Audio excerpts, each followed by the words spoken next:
Geography lessons. Today, we are going to look at earthquake hazards in the developing world. In this lesson, we'll cover the characteristics of earthquakes in developing countries, examples of major earthquakes in developing countries, the impacts on people and the economy, and why death tolls are often higher than in developed countries, and how these countries manage earthquake hazards. Earthquakes in developing countries often have far more devastating effects on people than those in richer countries. This is really important to learn because exam questions often ask you to compare developed and developing country impacts. Characters of earthquakes in developing countries include limited monitoring and warning systems, poor building construction, slow emergency response, low public awareness, and limited insurance.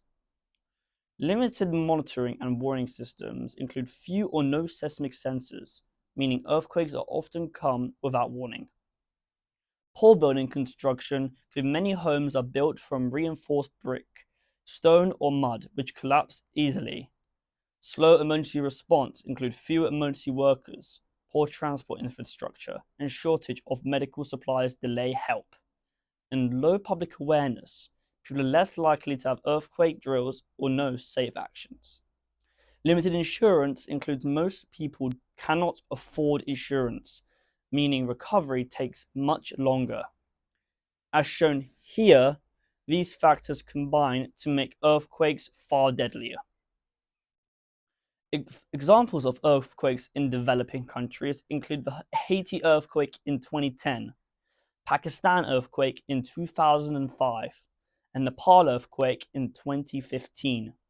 In the Haiti earthquake, the magnitude was 7.0, killed over 220,000 people, injured more than 300,000, and left 1.5 million homeless. Poor building standards and slow aid delivery worsened the disaster. The Pakistan earthquake in 2005 had a magnitude of 7.6, killed around 80,000 people and left millions homeless. Mountainous terrain made rescue difficult. The Nepal earthquake in 2015 had a magnitude of 7.8, killed almost 9,000 people and destroyed many historic buildings in Kathmandu. Many rural areas were cut off for days. The impacts on people and the economy have two types: primary impacts and secondary impacts. Primary impacts include massive death tolls, injuries, and destruction of homes, schools, and hospitals. Secondary impacts are disease outbreaks in refugee camps, loss of income from destroyed businesses, food shortages, and long-term homelessness. Economic costs are often smaller in total value than in developed countries. They take up much larger share of the country's GDP, making recovery far harder. The reason why death tolls are higher is because buildings are not designed to withstand shaking. Emergency services are slower and less equipped. Medical care is harder to access after the event. Aid often takes longer to arrive and many may be limited. Large rural populations may be far from help.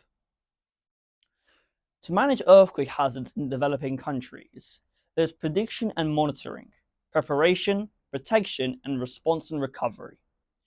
Prediction and monitoring includes usually very limited though, but international partnerships and sometimes provide alerts. Preparation includes education campaigns and low-cost safety measures like securing furniture. Protection includes strengthening buildings with affordable reinforcements, though progress is slow due to cost. And response and recovery shows that reliance on international aid, charities, and NGOs for rescue, food, and rebuilding. So to recap, earthquakes in developing countries often have higher death tolls due to weak buildings, poor emergency response, and lack of resources.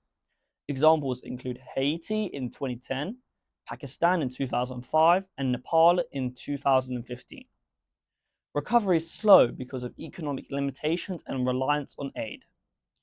Now that you've learned about earthquake hazards in the developing world, You can explain why these disasters often cause far greater loss of life than in developed countries and how limited resources affect response and recovery.